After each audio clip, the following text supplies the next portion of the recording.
Let me start off by introducing myself. My name is Wing Yan, and I've worked as a teacher teaching A-level biology in Methodist College, Kuala Lumpur, before taking on the role of a coordinator for the Cambridge Professional Development Qualification in the same institution. Joining me this afternoon on Teachers Talk with the title Schooling During Post-Pandemic, a Changed Education Landscape, which is a part of MCKL's FutureEd Series 2022, is Ms Lim Siew Li. She is no stranger to the education world, with over 15 years of experience teaching English to students from a variety of backgrounds, and having served as a school principal in at least 2 international and private schools. Ms. Lim understands the ins and outs of schooling. She is currently pursuing her PhD studies in education management, and her area of interest and research includes deep learning pedagogies, education change management, and education leadership. Ms. Lim will be sharing with us her take on how education and schooling have changed in a post-pandemic world. Do feel free to write down your questions in the Q&A box, and we'll attempt to address them as it comes or at the end of the session. Okay, without further ado, on my clock, it's already 5:09. Let's put our hands together virtually. Put our hands together for Ms. Lim Siew Li. Hello and welcome, Ms. Lim, to our teacher talk. Hi, thank you, Wing Yan. Yeah, such an honor to have you with us, joining us, and joining me this afternoon, on the topic, schooling during post-pandemic, a changed education landscape. Perhaps to start off, and for us to get to know you a little more, could you tell us what is keeping you busy at the moment? Okay, that's a very good question to start with, Ms. Wing Yan. And I would like to say thank you, and of course, a very good evening to all the participants. All right, so I think Wing Yan has already introduced me, okay, as someone who has actually taught English for more than 15 years in different school settings. All right, and of course, recently I've actually started my PhD journey, mainly on education change management, leadership, right? And not only that, I'm actually very interested in what we call these new pedagogies for deep learning, okay, whereby they actually emphasize on global competencies for the students, okay, right? So we talk about the 6 C's, okay, competencies stand for C, okay, six C's, okay, so which includes character building, critical thinking skills, creativity, collaboration, communication, and so on. So all these are the soft skills that we are emphasizing now, especially after the COVID-19. I think there is a need for us to really research even deeper, on how to teach students soft skills rather than just deliver academic content. So what I'm doing now is that recently I've also started an academy whereby we emphasize on offering students personalized learning experience, okay, to help students to catch up with what they have lost during the pandemic. So I think at the moment, the world is talking about global education crisis, and they are also talking about recovery plan, right? How to move on from pandemic to post-pandemic. What is more important now is to emphasize on the recovery plan for students learning. So there are actually a lot of approach being mentioned, in forums, in research done worldwide. So suggesting that personalized learning is actually the key to help students to catch up with the learning loss. That's right. So this is what I'm doing at the moment. That's very interesting, and we'll talk about that a little bit more shortly. But very interesting. Thank you for sharing with us what has been keeping you busy at the moment. And as we all know, right, the past 2 years have been quite a challenge for all of us, teachers, school administrators, heads of schools, students even, where we had to quite quickly learn the ropes of remote teaching and learning. I remember quite clearly when the COVID-19 restrictions and lockdowns were first announced. Apart from thinking about what food supplies to get for my family, or if we had enough toilet paper, I was also thinking about what I needed to continue teaching, more specifically to carry out remote teaching. And my first purchase in my online teaching journey was actually a tripod stand. Yeah, it was a tripod stand. That was my first sort of gadget in my online teaching journey. And this has proven to be quite useful when the lockdowns became prolonged. Yeah, so 2 years on, not only have I gotten used to speaking to black muted screens, I've also learned to use different devices and tech tools, which I never imagined myself utilizing. Now we have transited to an endemic phase, and certain aspects of our lives here in some ways have returned to normalcy. But in your opinion, from your own experience as a school principal and having navigated through a global crisis, what has changed forever due to the pandemic? Yeah, in the context of education, what has changed forever due to the pandemic, perhaps for the student or for the teacher or the school at large? Okay, that's a very interesting question. I think it's very relevant for educators to actually discuss at this point of time. So what has changed forever in the education setting due to the pandemic? I think, first of all, let us talk about students in a student's context.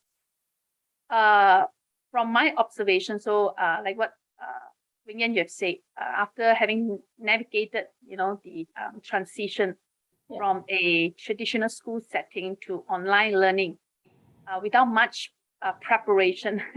Okay, so I remember the transition was really in a very short moment. It's like it took us 1 week to think of the whole contingency plan on how to continue, ensure students' learning is continue even during the pandemic. So from that moment, I could still remember very clearly the school that I work at previously. We started online learning on the 1st of April, which is the April Fool.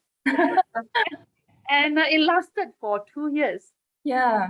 So I've actually seen quite a lot, in the sense like having interacting with students and parents, understand there's a lot of limitations, and there's a lot of feedback from parents and students in terms of online learning. I feel that what has changed forever due to the pandemic is the way students learn.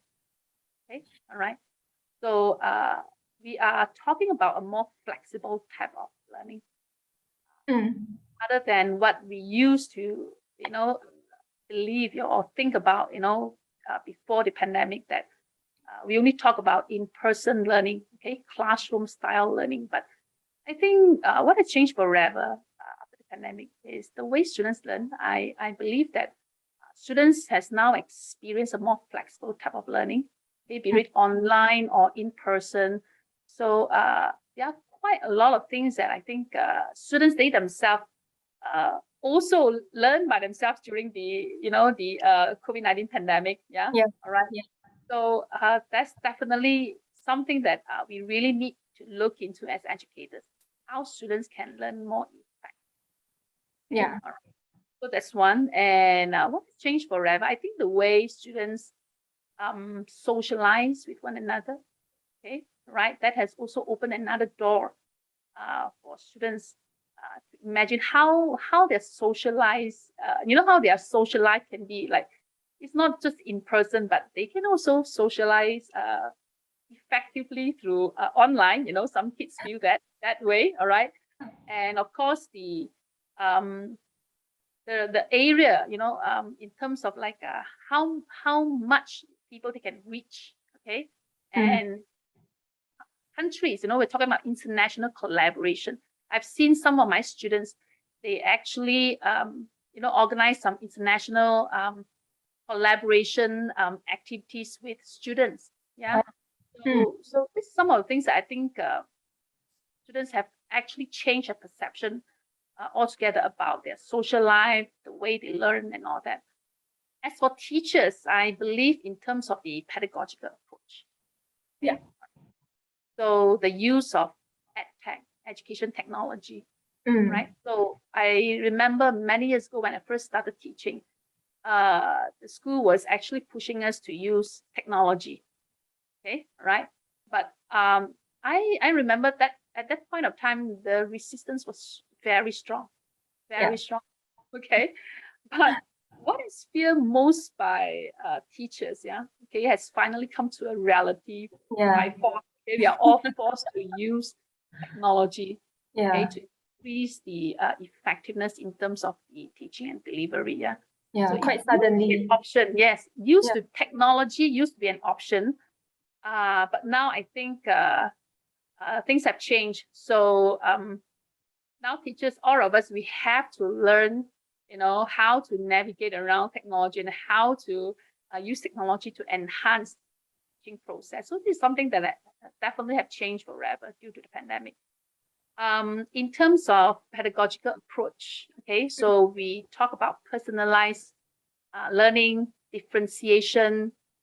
So these are also some of the things that I see that we have to be aware of. Okay, so like I say, there are things that we thought it used to be an option, but now it's no longer an option. All teachers have to actually pick up these skills, in order to be able to meet up with that change. Yeah. So of course, in terms of school, you're talking from the perspective of a school management. I think it is time for school management to really look into the mode of learning, what they can actually offer to students. In terms of in-person learning or online learning, we need to be more flexible on that. Okay? Yeah. And we need to leverage on technology to enhance learning experience for the students. Okay, and curriculum delivery. It is something which I think the school management should really look into. How much should we deliver? How much content should we deliver to students? Yeah, all right. So I think this is something that we should really look into. Training program for teachers. Yeah. Okay. Yeah, to help teachers to be better equipped in terms of their technological use and also pedagogical approach that will be that is effective to help students to close the learning gap. Yeah. Not only that, I think there is a need for school management to actually come up with a recovery plan, okay, a recovery strategies or plan for students, in terms of helping them in their social and emotional aspect. Okay, so not just academic learning, but also the social and emotional aspect. Yeah. So I think all these are important for the school management to look into. Yeah. So things is not going to be the same as before. Yeah. Yeah. Yeah, and I can see it for myself as an educator as well. What has changed forever due to the pandemic and some of the things you've mentioned earlier, how learning has become more and more flexible, how students communicate and socialize, right, has now take on a different turn. The way we approach our pedagogy, our pedagogical approach, there should be the use of EdTech is not an option. I think you've mentioned that, right? It's a necessity. And the idea of differentiating learning, how learning should be personalized, catering to the needs of our students. How do you think, right? How do you think schools in Malaysia, having led schools before, having been a principal before, how do you think we in Malaysia are coping with these changes? Perhaps comparing with how schools in other countries are faring. How do you think our schools are coping with the changes? Okay, so I can't really give a definite answer to this, because I think it depends very much on the school management, the respective school management and governance, how they see this change. Okay, right. So I've seen schools that are very forward thinking. So when it comes to coping with changes, they really come out with a lot of ideas and recovery plan to help the students. But I've also seen schools that they would like school operation to resume to normal, okay, as soon as possible. Yeah. Okay. Yeah. So speaking from the perspective of a school leader, how do you think, right, a school leader could spearhead the narrowing of the gap, or to recover from the impact of the pandemic, or even just, coping with the changes, managing the changes? So I think as a school leader, we need to be able to understand, okay, how much pandemic has actually impacted the students' learning, right? So we need to actually understand the situation first. So I think there are a lot of research done by different countries. Just quote you some example. There is this regional education laboratories in US Central. Recently they've actually done a webinar, okay, on how personalizing instruction can actually help students with to close the learning gap. All right. So they're exploring different ways on how to help the students to overcome pandemic-related learning disruption. So not only that, this is an institution of education sciences. They're also talking about mitigating this learning loss, okay, by introducing a national tutoring program. So that's what happened in US. So in UK, what I know is that the government has made the school to extend the learning hours. Yeah, and it is compulsory for the schools to do that. So recently, what is more important and interesting is I've actually come across this report by UNICEF, okay, and also UNESCO, okay, all right. So they're actually talking about recurring education, yeah. So in this report, they're actually talking about three main areas, how this recovery plan should cover, what they should cover. Okay, so number one is that all children back to school should receive a tailored service, okay, to meet their learning, which means to say a personalized learning service, yeah, okay, from school, and not just talking about their learning, but their health, the psychological well-being, and other needs, okay, and all students should receive support to catch up on the learning loss. Okay, and all teachers are prepared and supported to address learning loss among the students by incorporating digital technology into their teaching. So this is something very interesting. School leaders could actually take some of this research done, by other parts of the country, so actually really look into the needs of the students in the school, and think of what are the plans that they should come out with when it comes to, helping the students to close that learning gap. So this is very important because I think different region, different areas, they're actually, the students' learning is impacted at a, I would say, different degree, at different level. Okay, so the impact is actually quite different. Like, for example, students from rural area, perhaps the impact will be greater, okay, compared to from from the city. So it's very different. So every school leader should really devise their own recovery plan, but they can take framework like this, okay, to actually really look into and investigate the current learning progress of the students. Yeah, so I think that's very important. Thanks so much. I managed to catch your last point on the recovery plan mentioned earlier, on how there is also the need. I mean, of course, there is the need to support students, for example, in catering to their needs, right? Personalized learning. But there's also the plan, right? The last point that is on supporting teachers. So it's not just learners or students per se, but there is also the need to support teachers. And I think that's also important, looking at it in a holistic way. Yeah, supporting teachers to continuously grow, to continuously develop as time changes, right? More so with the pandemic, to grow and develop their practice.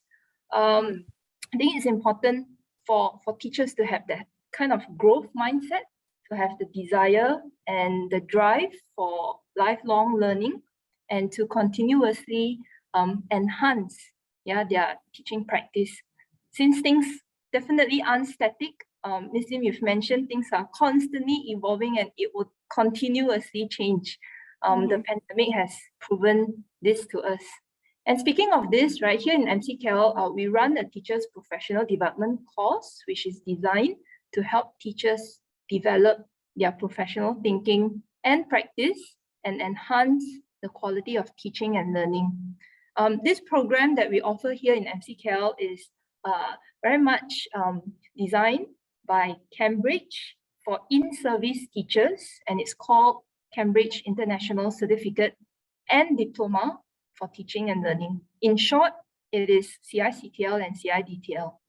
So those of you who are tuning in this afternoon, if you are interested, do check out these programs from our website, www.mckl.edu.my. Our next intake for the program, CICTL, is on the 18th of July. And if you'd like to know more or register for the course, feel free to drop us an email at admission@mckl.edu.my or just visit our website, www.mckl.edu.my. Also, just a reminder, if you have any questions related to this afternoon's topic, do drop your questions in the Q&A box and we'll attempt to take them as we go along or at the end of the session. Okay, speaking of having a growth mindset, both for teachers and students alike, Ms. Lim, you're an example to us as well. Yeah. What made you pursue a doctorate degree, right? Because we know that you are currently pursuing your PhD, and tell us a little bit more about your research area, specifically why education change management. Yeah, so it's very relevant to what we are discussing this afternoon on future education, on what has changed, right, in terms of schooling. So why this area of research? How do you see this area as relevant in the post-pandemic world? Right. So I think so it's a very personal question, actually. Yeah. So why would I pursue a doctorate degree, and which is specifically related to this area? I think it's got to do with my experience as a principal, especially going through that, the change. Yeah. Right. So if you would like me to define what is change management in education, I would put it in this way. Yeah, it is actually change management is very important, okay, because it's a process of adequately, okay, or sufficiently preparing an organization for the upcoming challenges. Okay, so creating an implementation plan for leading change in schools and implementing change. All right, so I think this responsibility actually falls on the shoulder of school leaders, principal. Okay. And honestly speaking, as an educator, teaching and leading in different institutions for the past 15 years, I've yet to see such major education crisis induced by the pandemic. Okay. So even if we need to manage change in the past, my experience as a principal, even if I need to manage change in the past, change is usually initiated by the management. Okay. All right. So for example, like after observing certain need for a period of time, we decided that, okay, we should actually change. Yeah. All right. On certain practices. However, to manage sudden change, okay, like COVID-19 pandemic, and put everything online in a short period of time is definitely something unexpected and called for, I would say, and it is not initiated by the management.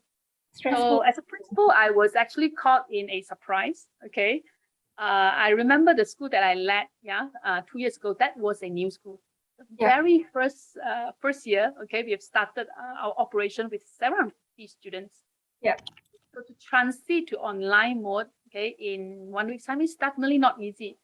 So that's where I feel that there is definitely a need for school principal to actually understand and to be able to pick up certain skills to manage change efficiently. So that's the reason why I, feel that that's there's this interest in education change management. In a way, is to upskill myself as a leader as well. So so in many ways, I felt that I could actually do things better, or I can actually implement change better. If I have knowledge regarding to this area. Yeah, that's the reason why I took the initiative to actually do some study on this area. Yeah. And it's very important, like I say, nothing is constant. So change is something that we have to experience every single day, because like I mentioned, in the past we thought change is actually initiated by us, but you never know, especially in this fast changing world. Yeah. So who knows what will happen in the future? So change management is very important. Yeah, and I think the other area that appealed to me, I'm not sure whether Ms Lim, we just lose her. Okay, she might have lost connection, so let's just wait for a few minutes. She's coming back on.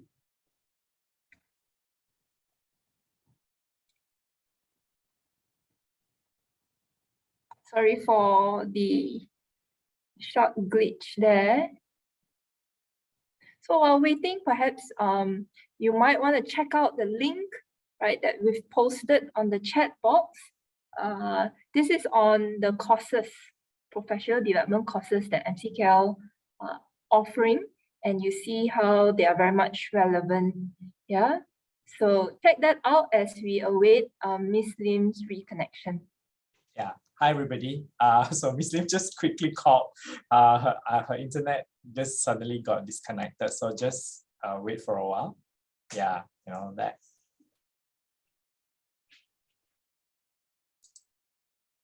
Okay, so we have seen some questions. I think from our fellow attendees. We will get back.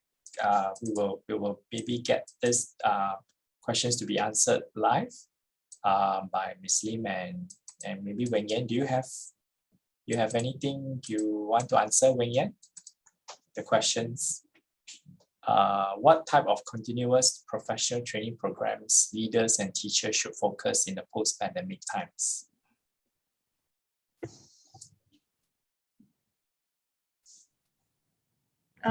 We will wait, right, for our guest speaker to address this. And no problem. Yeah. Okay, we'll just wait for a while for Ms. Lim to come back.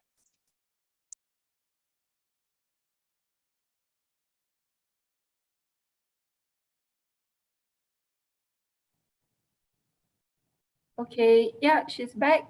Thank you for waiting. Yay, Ms. Lim, you're back. It's okay, it's okay. Yeah. Yeah, this is common now in the new norm. Yeah, that's right. So this is what we are talking about. So how was it like managing change, a sudden change, Ms. Wing Yan and Mr. Adrian? For me personally, it was both stressful, but a time of learning for me. Because without the pandemic, right, I wouldn't have gone on to learn different things pertaining to online learning, remote teaching, hybrid learning, blended learning. So that was actually quite an eye-opener for me. It was stressful nonetheless, trying to get different things translated to a remote learning setting. But I think in hindsight, looking back, we reap more rewards compared to disadvantages. We have benefited more from this. Yeah. So one of the most talked about things, right, in our teachers' pantry is hybrid learning. Yeah. The term hybrid learning keeps coming up again and again amongst us, and we talk about it a lot. Hybrid learning, blended learning. And as an educator yourself, what is your take on this? And if it's the way to go in future education? How do you see hybrid learning, blended learning? So if you ask me, definitely is the way to go, blended learning. I think, like I mentioned, there's something that has changed forever. It's, online learning. We're talking about remote learning, and now, of course, blended learning. I fully support blended learning. Okay, why blended learning? Because there are certain things that cannot be replaced. For example, like we talk about in-person learning. So if we feel that online learning is so good, then why do we still need in-person learning? Okay, but definitely there are certain things that that you cannot actually replace in-person learning. For example, the socialization, meeting the emotional needs of the students. All right, we're talking about human touch. So this is something that remote learning can't replace in-person learning. All right, so in-person learning is still needed. All right, but then we also know that in-person learning is not the only way to learn anymore. Okay, now with the advancement of technology and what we have experienced in COVID-19, we know that online learning is actually possible, right? Yeah. So that's the reason why if you ask me, do I support blended learning? Definitely, yes. It's definitely a future way to go. Even if you look at the market nowadays, I think besides the one-on-one tutoring, okay, so there's so many online tuition available. Okay? Right. So, and you do see students and parents who actually feedback, they give positive feedback on online learning. There are a lot of advantages when it comes to online learning, but of course, not all students could actually take online learning for a long period of time. Yeah. Okay? Yeah. So that's where in-person is still needed, in-person learning is still needed. Yeah. So blended learning is definitely a way to go. Yeah. Yeah. I agree with you that these things, right, will be for a long time, and we are just going to be improving on it. Yeah. And early in the talk, we spoke about how there are aspects in education which have changed forever, right? One such aspect that Ms. Lim, you've mentioned is that learning can no longer be confined, right, within the four walls of a classroom. Besides that, I think the pandemic has also shown us that the future is indeed uncertain, and things are likely to continue to evolve, right? The way we communicate, the way we commute. And even the World Economic Forum 2020 estimated that many of our students today in today's classroom will end up working in jobs that have not yet been created, right? That we are jobs that are unheard of. So in your opinion, but in your opinion, what about education that is still very much essential and important? Why? Why? Okay. So if you ask me, I think the social and emotional aspect, in students, is something definitely that is essential and important, and you can't actually replace it with a robot. Okay, so we talk about teachers' role. Teachers' role is not just to provide academic guidance to the students. I always believe that teachers' role is actually more than that. We are there to actually support students, their emotional well-being and of course, their social skills as well. So unless we see that teachers are only there to actually deliver academic content, then I think it is something that is actually replaceable by machines. Okay, but if you see the human side of it, okay, as teachers, we are actually more than content, deliverer. Okay, so we are actually I would say nurturer. Okay, we are there to nurture the students in terms of their social and emotional well-being. It's something definitely that machines cannot replace. Yeah. Okay, so I think there is a need for us as teachers to understand the holistic part. Okay, the holistic part that we're actually playing in the life of the students. Yeah. All right. So it's more than what we call knowledge transfer. So it's definitely more than that. That's one thing that I have to actually emphasize. So this is something that is essential and important. Yeah. Another thing that if you ask me what is essential and important is I do see the need of equipping students with soft skills. Soft skills is very important. So like I say, we can't just focus on delivering academic content, but we also need to actually equip students with soft skills. So the 21st century skills, that we talk about is very important. Just take for example, when students are actually doing online learning, one of the reasons why secondary students, I talk about secondary students, okay, they are not able to really learn well, okay, under that kind of condition is because of lack of soft skills. Okay, all right. So including the what we call self-discipline, okay, time management, okay. So we talk about even communication skills. So they do not know how to communicate, all right, and they do not know how to collaborate. So soft skills is also very important, if you ask me. Yeah. I think this is something that that it will remain, it will not change. Okay, we are all human beings, so this aspect of our life cannot be changed.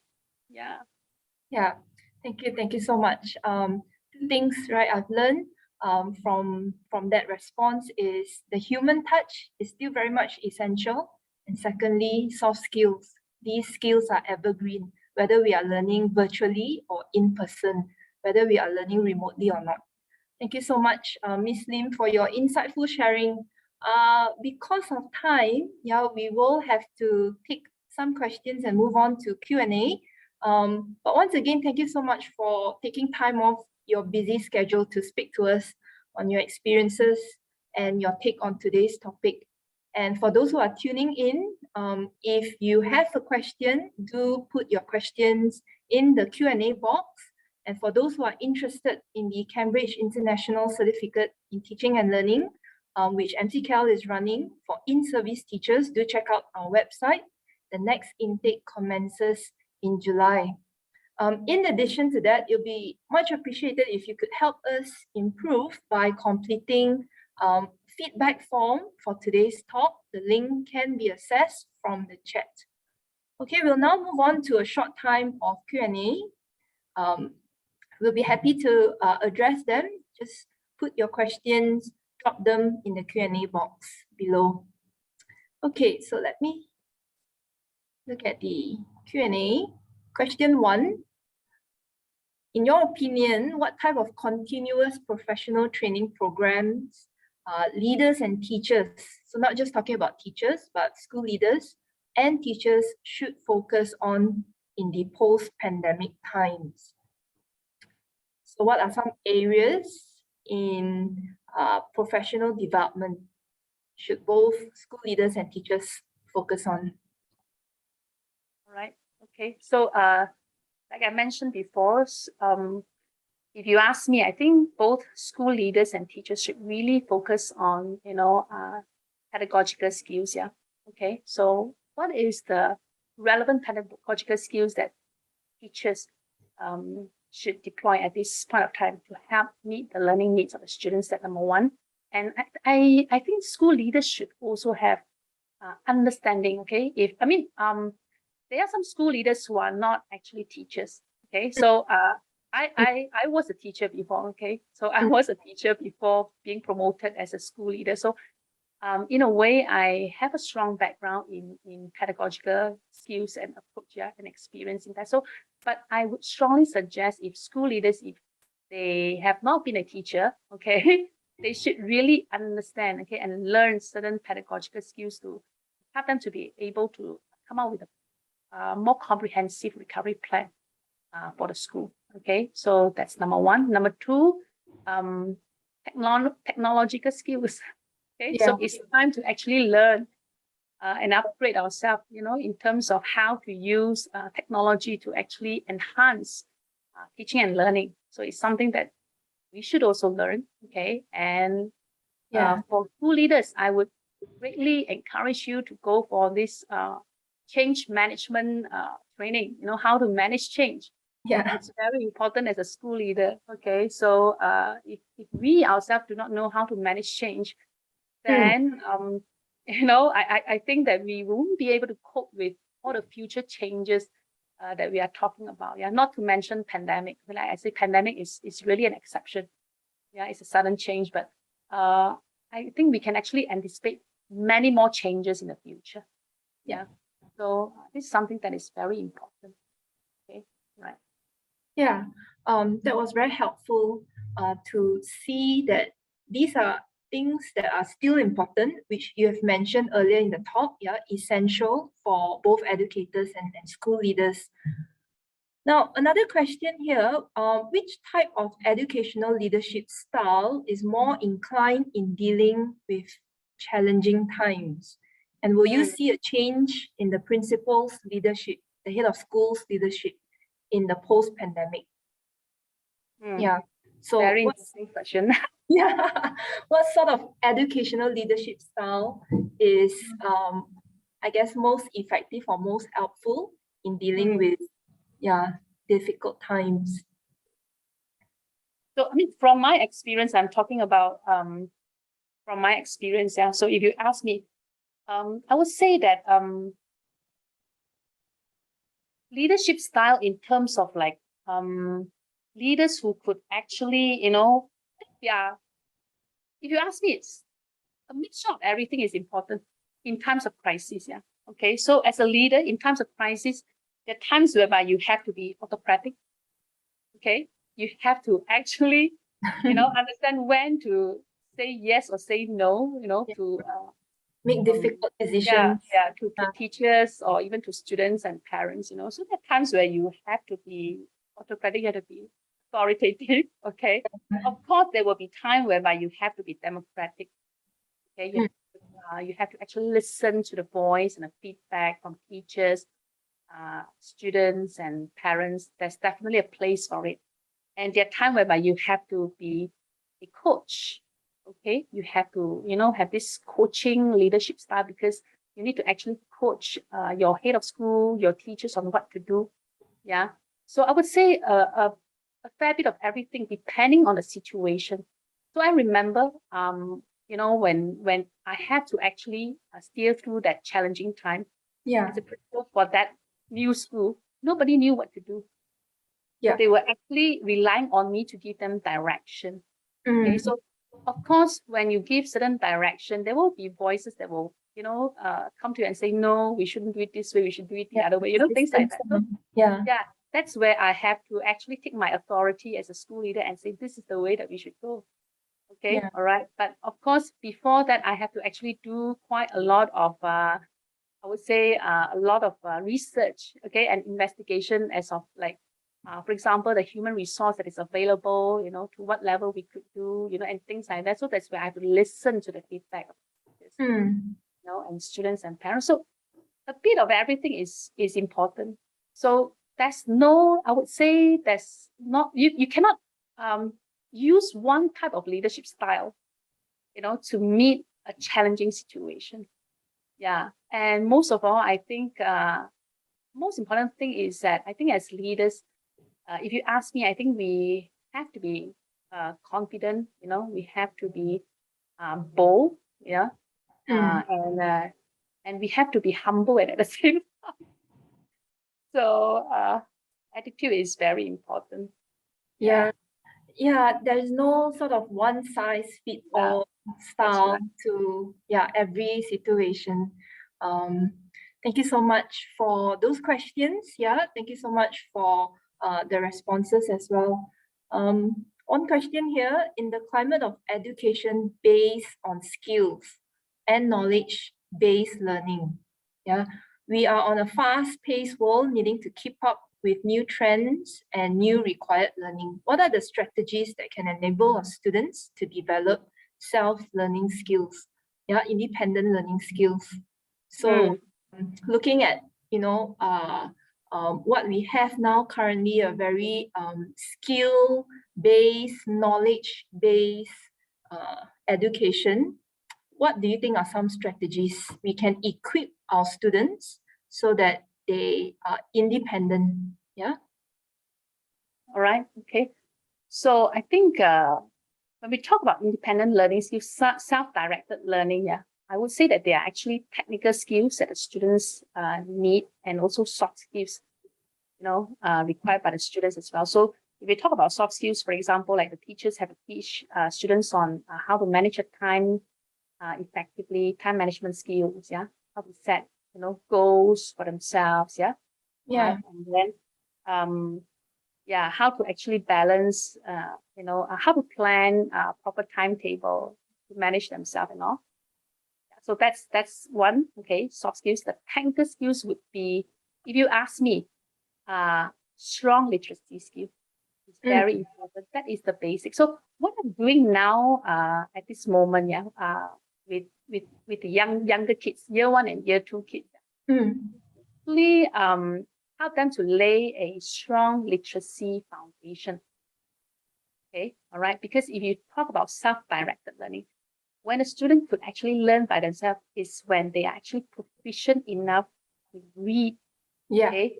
Yeah. So to me, when it comes to technical skill, literacy skill is very important. Yeah. Okay, so Agreed. apart from reading, okay, all right, then kids need to move on to be equipped with information literacy skill. Yeah.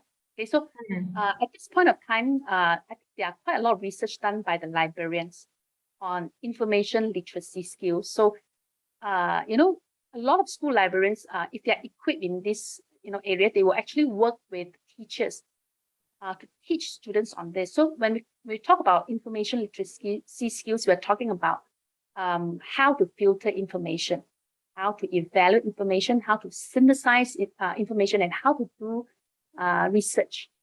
Okay, Yeah. So all these skills will definitely help students to be able to do self-learning. Yeah. Yeah. Filtering through the vast information that are actually right at their fingertips now. So they need to then process information in order to see what fits the more. Yeah, thank you so much, Ms. Lim, in answering those responses, and also for those who have put and placed your question in the question box. Thank you so much. Actually, that's our last question. And due to time, actually that's the wrap for today's teacher talk. Yeah, so once again, thank you so much, Ms. Lim, for your time. It's been nice chatting with you on things pertaining to education and change. And to the rest who joined us this afternoon, have tuned in, thank you so much. It'd be much appreciated as well if you could help us improve by completing the feedback form for today's talk. The link can be accessed from the chat. Yeah, with that, thank you again. It's been an honor. I'll see you all again soon in the next teacher talk, which is part of MCKL FutureEd Series. Take care, everyone, and goodbye. Thank you, Ms. Lim. Thank you. Thank you, Wing Yan. Thank you.